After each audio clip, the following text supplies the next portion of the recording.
Hello, dear students. How are you? Today I am going to teach you the fourth lesson, A Truly Beautiful Mind. आज मैं आप सभी को lesson 4 A Truly Beautiful Mind, एक वास्तविकता में सुंदर मस्तिष्क को टीच करने जा रहा हूँ. Let us read the story. हम अब इस स्टोरी को पढ़ते हैं और इसके मीनिंग को समझते हैं. Albert Einstein was born on 14 March 1879 in the German city of Ulm without any indication that he was destined for greatness. Albert Einstein का जन्म 14 मार्च 1869 को जर्मनी के उल्म शहर में हुआ था. Without any indication that he was destined for greatness, इस बात की कहीं भी कोई जानकारी नहीं थी कि यह बालक एक महान जन्म को लेकर पैदा हुआ है, महान भविष्य को लेकर पैदा हुआ है. On the contrary, his mother thought Albert was a freak. इसके विपरीत आइंस्टीन की माँ यह सोचा करती थी कि वह एक डरावनी चीज है. To her, his head seemed much too large, क्योंकि उसका जो मस्तिष्क था, एक बालक के रूप में उसका जो सिर था, मस्तिष्क था, वो बहुत बड़ा था.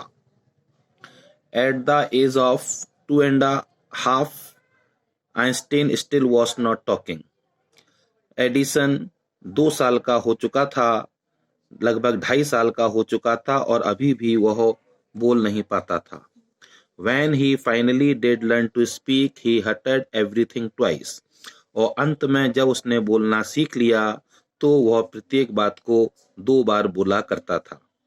Einstein did not know what to do with other children. Edison अन्य बच्चों के साथ नहीं खेल पाता था. उसको समझ में नहीं आता था कि वो अन्य बच्चों के साथ कैसे खेले. And his playmates called him brother boring. और उसके साथ में खेलने वाले जो अन्य लड़के हुआ करते थे वो उसे बोरिंग भाई कहकर, नीरस भाई कहकर पुकारा करते थे. So the youngster played by himself much of the time. इसलिए यह छोटा लड़का अक्सर अकेले ही खेला करता था.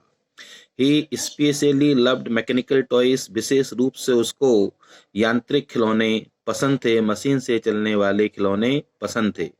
Looking at the newborn sister Maja, he said to have said. जब उसने देखा कि उसकी छोटी बहन माजा का जन्म हुआ है, he is said to have said, तो उसने उससे कहा, fine, but where are her wheels?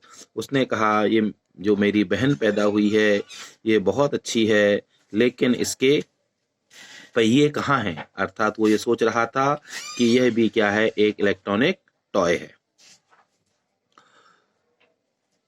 A headmaster once told his father that what Einstein chose as a profession would not matter.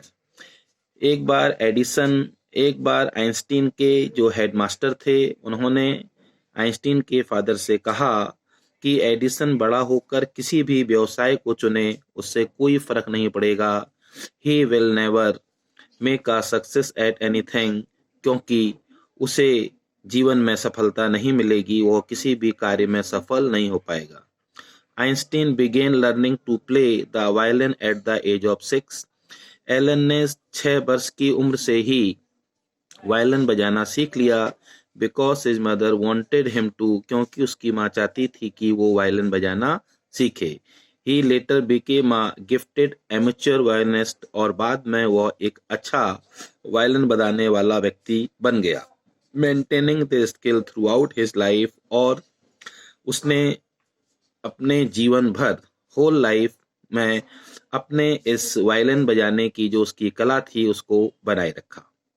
But Albert Einstein was not a bad प्यूपिल. लेकिन Albert Einstein एक बुरा शिष्य, बुरा छात्र नहीं था. He went to high school in Munich, where Einstein's family had moved when he was 15 months old. वह high school पढ़ने के लिए म्यूनिक गया, जहां आइंस्टीन के माता पिता तभी शिफ्ट हो गए थे जब एडिसन केवल 15 माह का था. And scored good marks in almost every subject, और उसको लगभग प्रत्येक विषय में बहुत अच्छे मार्क्स प्राप्त हुए, और उसको लगभग प्रत्येक विषय में बहुत अच्छे मार्क्स प्राप्त हुए। Einstein hated the school's regimentation and often clashed with the teachers. Edison को स्कूल का जो कड़ा अनुशासन था वह पसंद नहीं था, वह उससे घृणा करता था। And often clash with his teachers, और अक्सर उसकी अपने अध्यापकों से लड़ाई या झगड़ा हो जाया करता था। At the age of 15, Einstein felt so stifled there that he left the school for good. और 15 वर्ष की उम्र में एडिसन उस स्कूल में इतना अधिक परेशान हो गया कि उसने उस स्कूल को हमेशा हमेशा के लिए छोड़ दिया। The previous year Albert's parents had moved to Milan and left their son with relative. इससे एक साल पहले एल्बर्ट आइंस्टीन के माता पिता मिलान चले गए थे और उन्होंने अपने पुत्र को अपने रिश्तेदारों के पास छोड़ दिया था। After prolonged discussion, Einstein got his wish to continue his education in German-speaking Switzerland in a city which was more liberal than Munich. और काफ़ी बहस के बाद, काफ़ी झगड़े के बाद आइंस्टीन को अपनी आगे की पढ़ाई जारी रखने के लिए जर्मन बोलने वाले देश स्विट्जरलैंड में पढ़ने का मौका मिला। In a city which was more liberal than Munich, और यह एक ऐसा शहर था जो आइंस्टीन को ऐसा लगता था कि म्यूनिक की तुलना में अधिक उदार शहर है।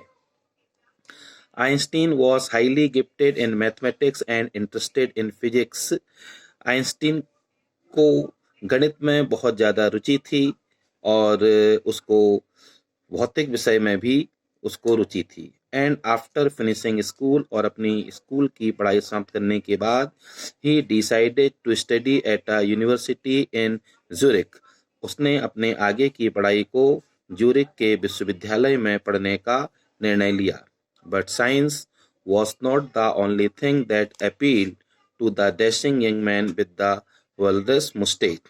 लेकिन एडिसन को केवल विज्ञान ही But science was not the only thing that appealed to the dashing young man with the walrus mustache. लेकिन एडिसन को केवल विज्ञान ही ऐसा विषय नहीं था जो उसे सबसे ज़्यादा प्रभावित करता था। He also felt a interest in a fellow student, और बाद में उसने अपनी रुचि अपने साथी छात्र में भी ली, जिसका नाम था Mileva Maric, whom he found to be a clever creature, जिसे वह एक चालाक व्यक्ति समझता था। This young Serb had come to Switzerland because the university in Zurich was one of the few in Europe where women could get degrees. और Serbia की रहने वाली यह महिला स्विट्जरलैंड इसलिए पढ़ने के लिए आई थी क्योंकि ज्यूरिख यूनिवर्सिटी कुछ यूरोप के कुछ अच्छे यूनिवर्सिटीज़ में से एक थी जहां पर महिलाएं डिग्री प्राप्त कर सकती थीं। Einstein saw her and ally against the philistines, those people in his family and at the university with whom he was constantly at odds. और आइंस्टीन जो था उसको लगा कि उसके परिवार वो विश्वविद्यालय में जो संस्कृतिहीन लोग हैं उसके विरुद्ध वो साथ देगी। The couple fell in love, बाद में वे एक दूसरे से प्रेम करने लगे।